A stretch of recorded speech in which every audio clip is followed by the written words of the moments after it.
Welcome all the students. आज हम शुरू करने जा रहे हैं सप्लीमेंट्री बुक मोमेंट्स का चैप्टर नंबर 2 जिसका नाम है the adventures of Toto.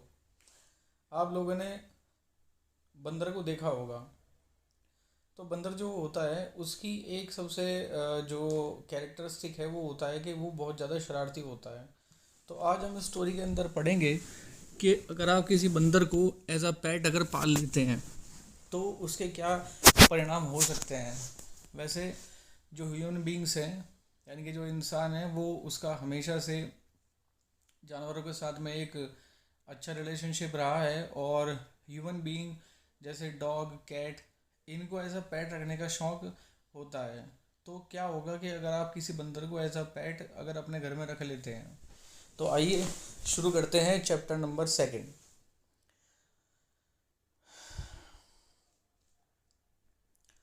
Grandfather bought Toto from a Tonga driver for the sum of 5 rupees. मेरे ग्रैंडफादर ने टोटो को एक टोंगा ड्राइवर से 5 रुपये में ख़रीदा था। The tonga driver used to keep the little red monkey tied to a feeding throw and the monkey looked so out of place there that grandfather decided he would add the little fellow to his private जू।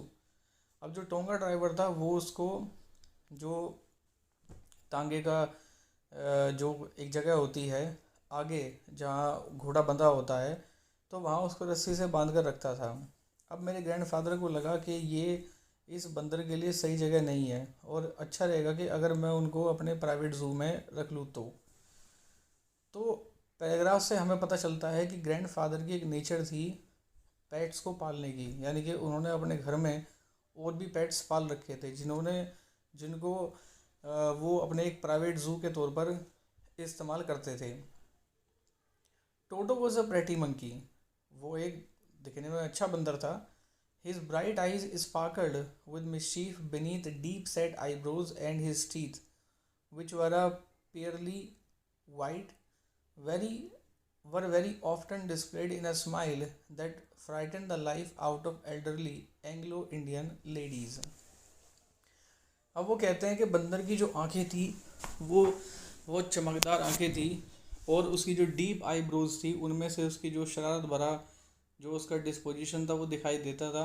और ख़ासकर उसके दांत बिल्कुल मोती की तरह चमकदार थे और जब कभी वो अपने दांतों को दिखाता था तो जो उम्र दराज एंग्लो इंडियन लेडीज़ हुआ करती थी वो उनको डरा देता था।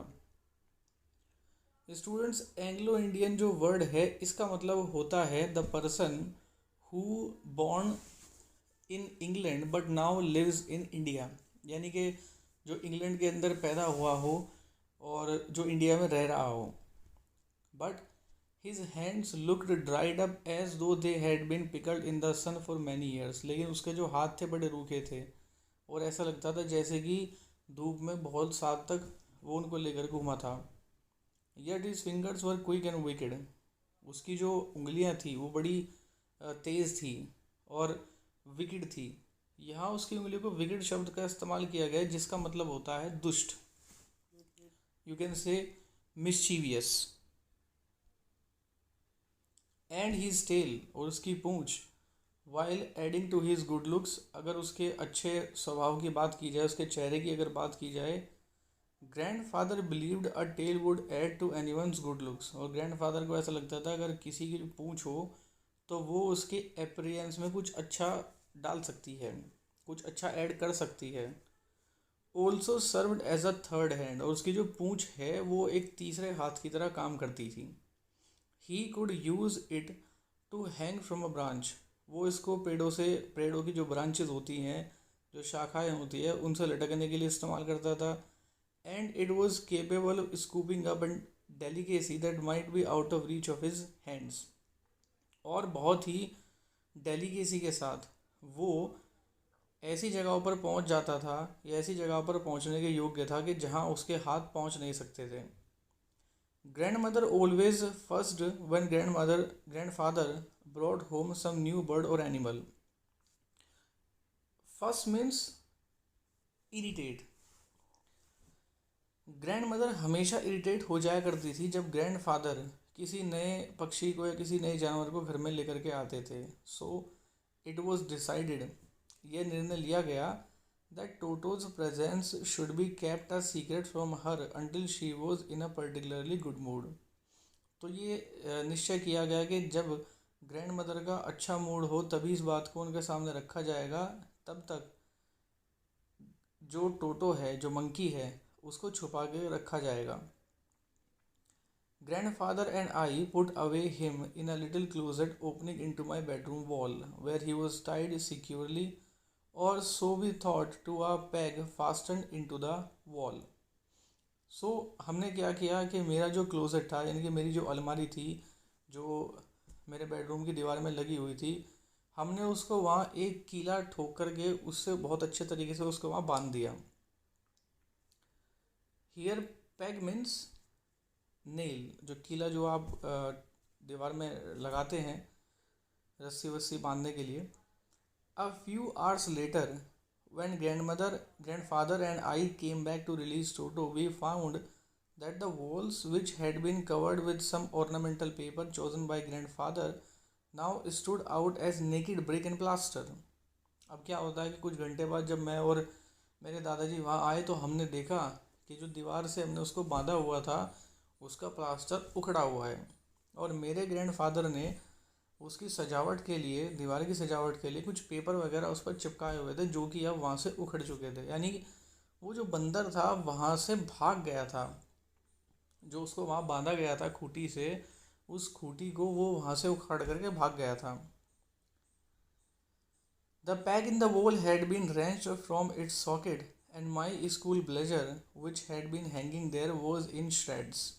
अब जैसे वो वहाँ से उसको खूंटा तोड़ करके भागा तो जो उसका सॉकेट था वो वहाँ लटका हुआ था, और जो उसका स्कूल ब्लेजर था जो कि वहीं रखा हुआ था अब वो वहाँ लटक रहा था, फटा पुराना लटक रहा था. आई wandered what grand mother would say. मुझे अब आश्चर्य हुआ कि इस बारे में मेरी जो ग्रैंड मदर है वो क्या कहेगी. But grandfather did not worry. लेकिन मेरे दादाजी थे, उन्हें इसकी चिंता नहीं थी. He seemed pleased with Toto's performance. ऐसा लगा जैसे कि टोटो के उस करतब से उनको बड़ी खुशी हुई. He is clever, sad grand father. बड़ा चालाक है ये. Give time, I am sure he could have tied the tone PCs of your blazer into a rope and made his escape from the window. और उसे अगर time मिल जाता ना तो मैं इस बारे में बहुत श्योर हूँ कि वो तुम्हारा जो ब्लेजर था उसको रस्सी में बंधे बंधे उसको टुकड़ों में फाड़ सकता था और विंडो के थ्रू भाग सकता था. His presence in the house is still a secret. उसकी जो उपस्थिति थी घर में अब भी एक रहस्य थी, एक सीक्रेट थी. Toto was now transferred to a big cage in the servants' quarters where a number of grandfather's pet lived very sociably together. अब क्या किया गया, टोटो को ट्रांसफ़र कर दिया गया, यानी कि टोटो को वहाँ से निकाल कर जो एक बड़ा सा पिंजरा था सर्वेंट्स क्वार्टर में जहाँ पर ग्रैंडफादर के बहुत सारे पेट्स रहते थे वहाँ उसको रख दिया गया. अब उन पेट्स में कौन कौन था, उनके पास एक कछुआ था और खरगोश का एक जोड़ा था, एक बेचारी लंगड़ी गिलहरी थी. Tame means lame. And for a while my pet got. और कुछ समय के लिए जो मेरी पालतू बकरी थी वो भी. But the monkey would not allow any of his companions to sleep at night. लेकिन बंदर जो बेचारा अपनी आदत के अकॉर्डिंग शरारती होता है वो रात में उनमें से किसी को भी सोने नहीं देता था. यानी कि he is continuously making some or the other mischiefs. So, grandfather, who had to leave Dehradun next day to collect his pension in Saharanpur, decided to take him along. अब ग्रैंडफादर यानी कि दादाजी जिनको अगले दिन देहरादून जाना था अपनी पेंशन को कलेक्ट करने के लिए Saharanpur. Saharanpur is a district in west UP. Decided to take him along. उन्होंने निश्चय किया कि मैं टोटो को साथ ले जाऊंगा. Unfortunately, I could not accompany grandfather on that trip, but he told me about it afterwards. हालांकि मैं दुर्भाग्यवश अपने दादा के साथ उस ट्रिप पर नहीं जा सका और मुझे उन्होंने इसके बारे में बाद में बताया. A big black canvas kit bag was provided for Toto. एक बड़ा सा जो कैनवास का बैग था वो टोटो के लिए उसका इंतज़ाम किया गया. This with some straw at the bottom. Become his new abode, और लास्ट में कुछ उसके घास फूस डाल दिए गए तो ये एक तरह का उसके लिए घर बन गया। Abode means home. When the bag was closed there was no escape. अब जब एक बार बैग बंद हो गया तो भागने का कोई रास्ता नहीं था।